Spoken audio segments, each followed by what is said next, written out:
Hey there everyone, this is Tyler Jordan from Ragdoll Animation Studios. You can find us at www.ragdollanimation.com.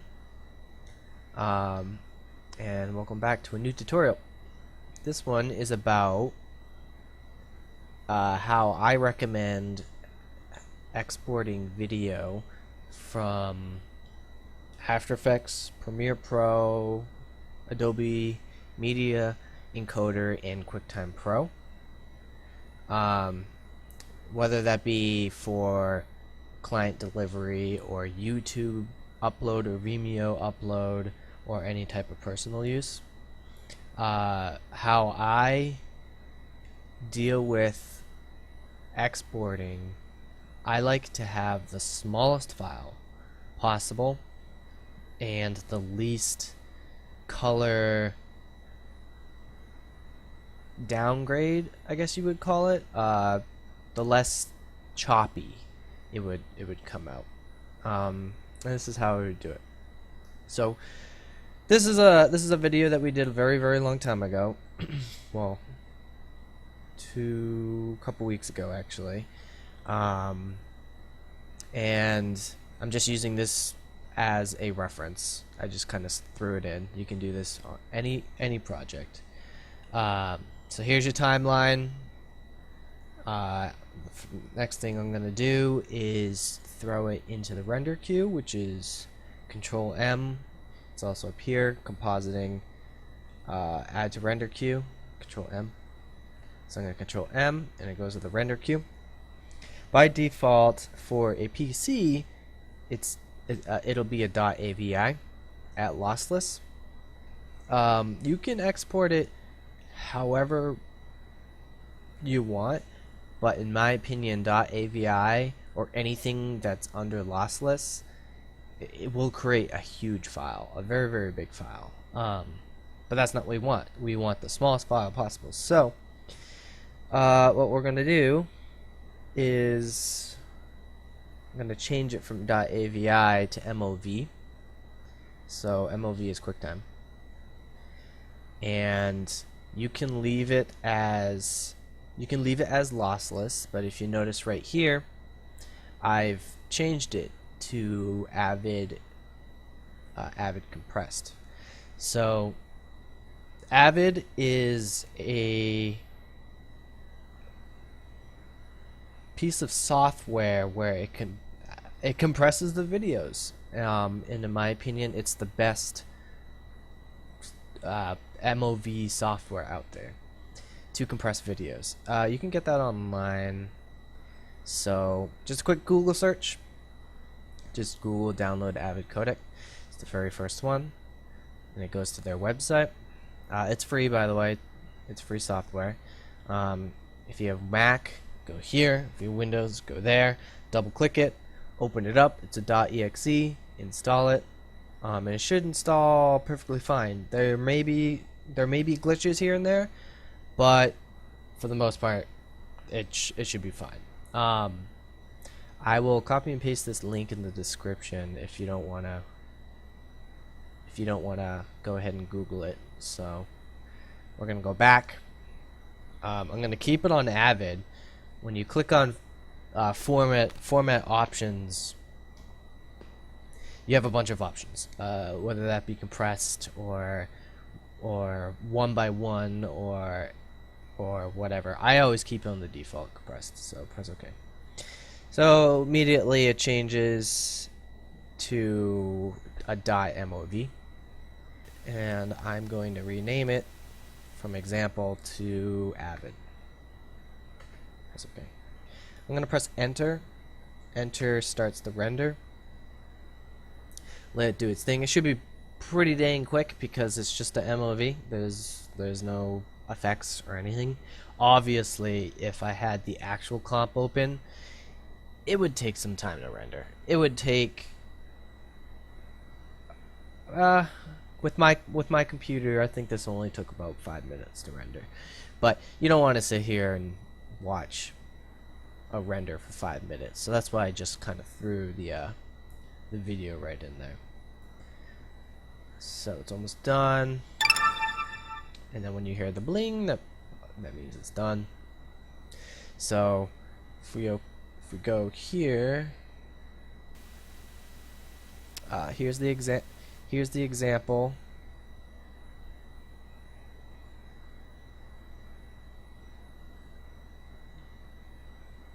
the example. We'll open up the Avid one. Looking down here, it's 63 megs, and we look at the Avid, it's 68 megs because we haven't compressed it yet. So next thing, what you want to do, if you want to keep this as an MOV for delivery, double click it, let it load a little bit.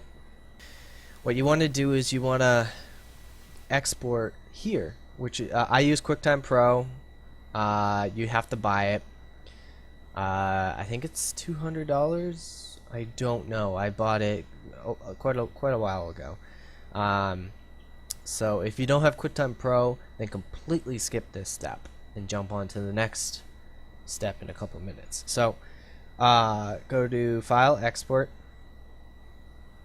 By default, it's probably gonna it's gonna be H.264. I think default is probably animation. So this is probably what you're gonna see, medium quality and all that. So you click here. Here's all your Avid settings again. If you want to compress it again with Avid, I really do not recommend that. But I'm gonna go with H.264. So H.264 is a very popular codec for online delivery. I'm gonna leave current FPS, which is 30, I believe. Let me go back to the comp real quick. So the current FPS of this comp, if I go here and I press Control K, is 2997. So I'm just gonna copy that and I'm gonna paste that there. Leave that the same. If you noticed, I pumped it up to best. Press OK. Leave the sound. Press OK. Here's my location, and I'm gonna rename this just so I can compare and contrast. H.264. H.264. Say OK. This will pop up, and this will take some time. Now, exporting out of QuickTime is it's a little buggy. I really don't know how to explain it other than you might notice it here, but it's a small video, so you might not. My progress bar is going pretty slow, and then around 85%, this doesn't happen the whole time, but around 80 to 85%, boom, it jumps to 100%. So rendering out of QuickTime Pro doesn't give you an accurate time that will be, see, you notice it jumped to 100%. By looking at that progress bar, I would have been like, oh, okay, it's gonna take an hour, let me walk away, and then you come back and it's like, oh, it was done an hour ago. It's not accurate, the time remaining, so that's why I don't usually do this method. But this is only for if you want to submit QuickTime. So this is Avid. It was 68 megs down here. H.264 is 57 megs. So it's a small file to begin with, so it's going to be a small compression no matter what. It's not a huge file. So that saved, what, 10 megabytes? Something like that. So then what you would do is you would hop on Vimeo or YouTube and throw that online, or if you're delivering it to a customer, you throw that online, or what have you. So that is one way.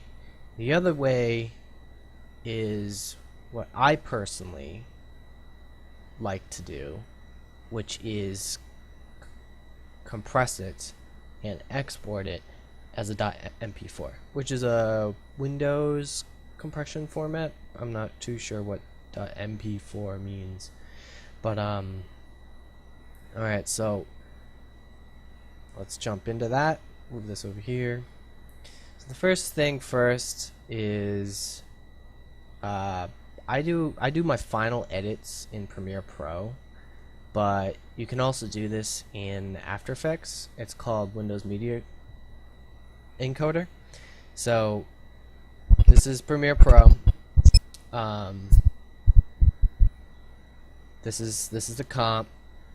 I'm gonna make the end of the comp right here, and you press Control M to bring up the export queue, and you just hit Q. I pretty much skip that phase because I can edit everything in Windows Media Encoder anyways.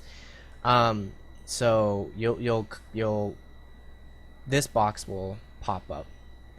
Now I'll quickly show you. You can also do this in After Effects. You just go to Composition, add Adobe Media, add to Adobe Media Encoder queue. It brings up this box right here, and then you hit Q. Completely skip this step. Remember, just skip it. Q. So this was the previous one that I just had. Delete. Yep. By default, it's AVI, but we'll change that. These are all the settings that you can pick. Some clients want Flash formats, which are this. Some people want QuickTime, TIFF sequences, MPEG-2s, and GIFs, animated GIFs. For the most part, all these other ones I don't ever touch, but what we're gonna fool around with is H.264. Wait, doesn't that sound familiar? Yes, because it's a codec. It's not a...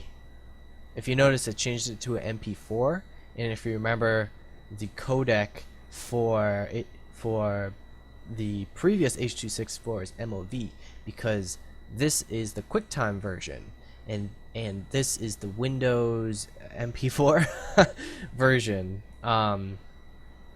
So remember that step where I said skip it? If you click here, hey look, doesn't this look familiar? It's because I'd rather go to Adobe Media Player, pick a preset, and then edit it. For the most part, I keep everything the same. Sometimes I change it to 2-pass, VRB 2-pass. I'm gonna make this much bigger.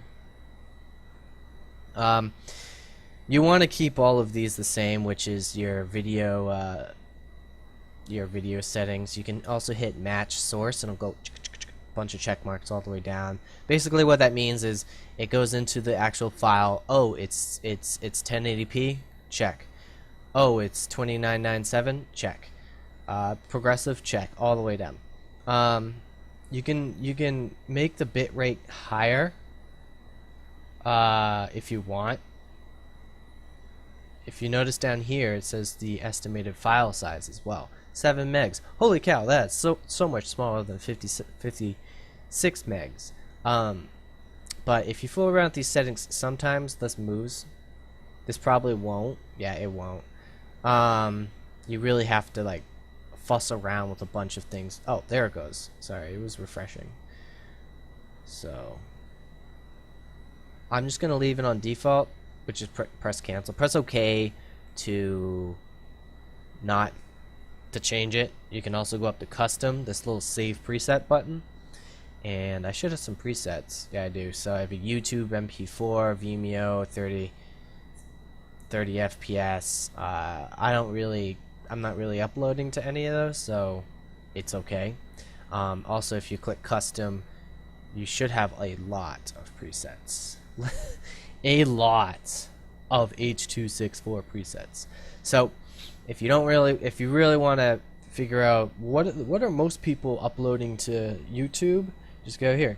Boom, there it is. This is pretty much the same preset, except for it looks like this is 2-pass. That looks like that's the only, yeah. 10 megs instead of 7 megs. The other one was this one. It's probably not going to reset. That's okay. Anyways, I'm pressing cancel because I don't want to use that preset. I'm just going to use default. So I'm going to change this to...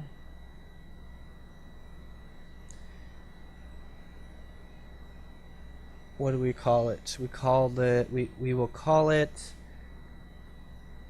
Premiere Pro? No, Media Coder?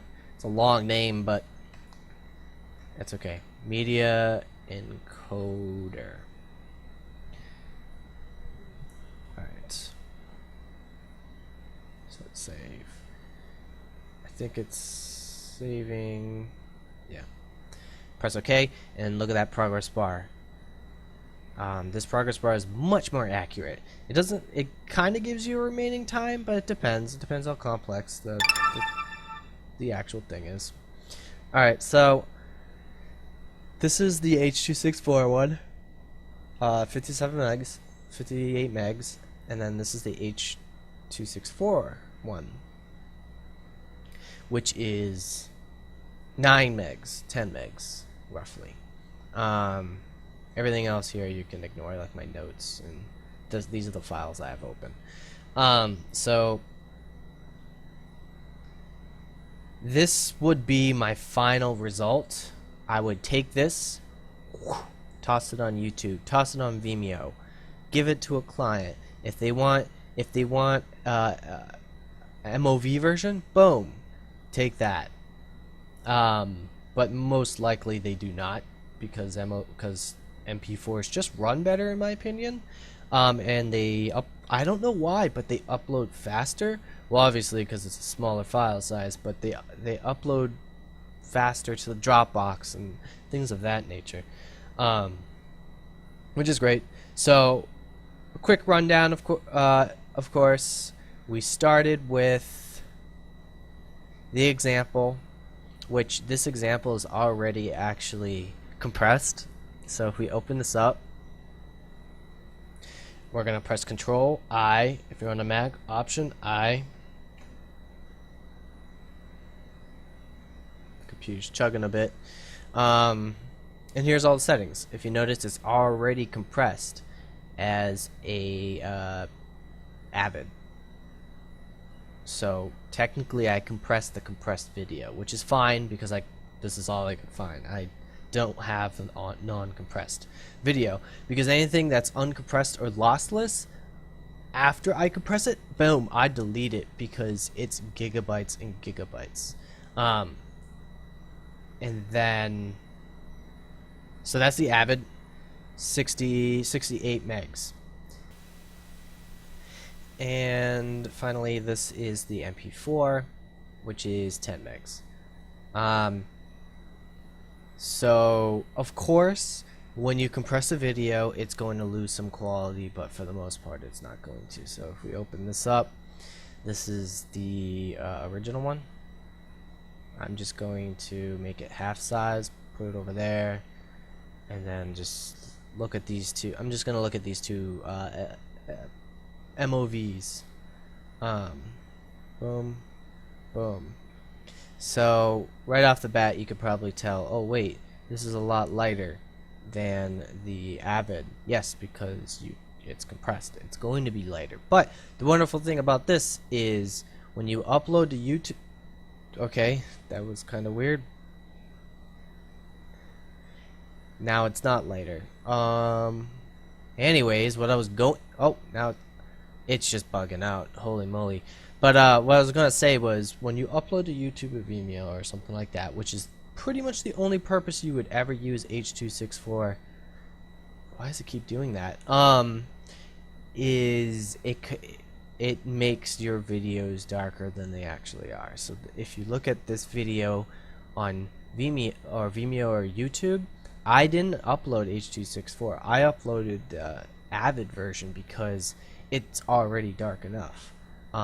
It'll get darker on YouTube. Anyways, I don't know why it keeps bugging, but that's fun. What are you doing, you goober?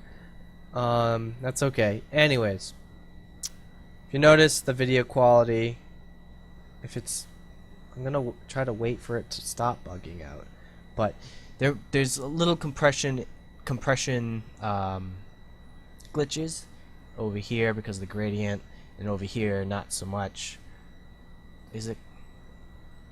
What the heck, man? Oh, it's not doing it. Quick, quick, quick, quick, quick, quickly! Ah, oh, darn it! Maybe it's my monitor. Anyways, you're not gonna lose a lot of compression. That's what I'm trying to say. I mean, of course, there are a ton of other options where I'm gonna right click and duplicate. A ton of other options where we're gonna click on this. We're gonna go here. Oops. We're gonna go here. Scroll all the way down. Or click the down button.